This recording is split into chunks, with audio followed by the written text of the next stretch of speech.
In the name of Allah, most gracious, most merciful, praise be to Allah, the Lord of the worlds, and peace and blessing upon His Muhammad and his family and the companions, and those who follow his guidance at the day of judgment. So, my dear respected brothers, sisters, or all of you, happy Friday for you for the first time.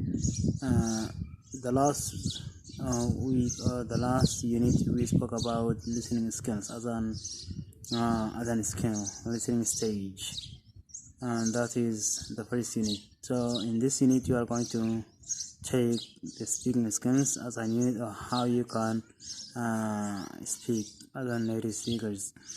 So in this unit 2, I'm going to give you a little bit information about the speaking skills, because this unit is very important unit, by the way, because you are going to communicate with the world. We are going to communicate with native speakers, so you have to know how you can speak with the native speakers, or how you can respond when you are asked the questions. So in this unit we are going to explore 4 things.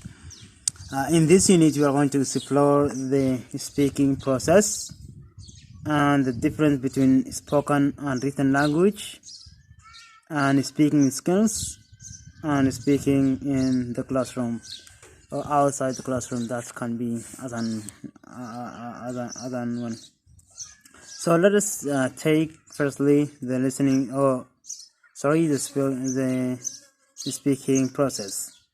We speak in many different types of situations. For example, we can talk with the people face to face, or we can talk with people through phones, or we can communicate with the people through the internet. You can communicate. We can give someone a speech, whether it can be face, or we can either it can be from the social media, or we can take as a part in meeting. We can make a meeting in order to talk.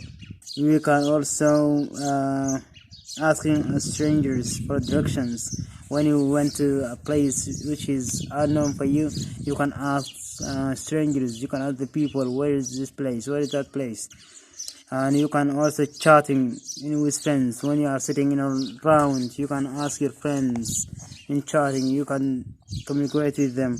So you can exchange between customers when you are in customers, or an assistance in help when you are asking for help, or talking with someone through a phone, as I said, and taking learners as asking and answering the questions. That can be also communicate. So we spoke for many reasons to be sociable. When you are going to be social, you can ask, you can communicate with the people. You can, because we want something. We want something because we want others to help, or to do something for us. We are also to do something for someone else, respond to someone else, express our feelings, opinions about something, exchange information, refer to the action or event, past, present, future, or possibility of something happening, and so on. So we are speaking for a while, very wide reasons. So when we want someone to help us, when you're offering something, when you want to ask your friend for things to do something for you, when you have been asked to do something, when you are talking through a phone, when you are making a meeting, when you are announcing something. So these are the process of speaking skills. Speaking skills has many processes. These are some parts of the speaking process. This unit, you're gonna handle it. You're gonna take it. You're gonna learn it. You're gonna figure out what you want really. So why you're going to speak? So why? Because for these reasons, you are going to speak with the world. You are going to express your point of view. What's your opinion about something? Or when you have been asked for your opinion about something, you have to speak to them. So these are the speaking skills which you are going to know them, which you are going to handle with them. So spoken and written language, some differences. Let's see the difference between spoken and written language. In spoken English, people do not always speak in full sentence. For example, it's going to rain today. Could do. In this case, we can term utterance rather than sentence. So in spoken language, the difference between spoken and written language. In spoken, as here is said that in spoken, people do not always speak in full sentence. When you are going to speak, it's not like when you are going to write. When you are going to speak, you can combine words. You can join words with other words. You can just mix them. But when you are going to write, you must write with full sentences. So, for example, here it has been said that it's going to rain today. It's going to rain today. It's going to rain today. We're not going to try it's going to rain today. You are going to write with full sentences, which is going to rain today. In spoken language, and in written language, people usually write complete sentences, written English, or organized into paragraphs, pages, chapters, and complete texts. For example, a book or article or in a magazine. Spoken English comes in the form turn, one person's part, exchange between two or more people. Another difference is the way that written language can be planned, whereas spoken language into unplanned, unless you're giving prepared speech or presentation. In speaking in a spoken language, you're going to just take you're not going to take it as an you're not going to take as an written language. In written language, you're going to write in articles. You're going to organize. You're going to organize. Firstly, you are going to organize your speech, that which has been can be in written, and you are going to write as an paragraph if it is paragraph, or you are going to write as an article, or you are going to write as a book, or you are going to write as an magazine. Any kind of written work, you are going to do it as an written. In spoken, you are going to just speak. You are not going to organize, or you are not going to plan, because spoken language is not like written language. So that can be the difference between these two or three differences, which can be differentiated between the two units. So let's see the similarities. In similarities, there are two similarities between written and speech. As we saw earlier, they speak differently depending on whom you are speaking to and why. Similarity in written language, the type of writing varies depending on whom you're writing for and why. Letters different is written in different way from shaping list or instruction manual about. So in spoken and speech, you're going to it depends on the people whom you are dealing with, or whom you are speaking about, or whom you are writing for. So that can depend on them. So let's see speaking skills. Right now we know the speaking process, so we are going to know the speaking skills. So learners need to develop the following skills. You as an learner of the language, you are going to, as an English learner, you are going to know about producing connected speech. As we saw the difference between written language and spoken language, the difference is written language cannot be, spoken language cannot be like the written language, because written language can be written in full sentences.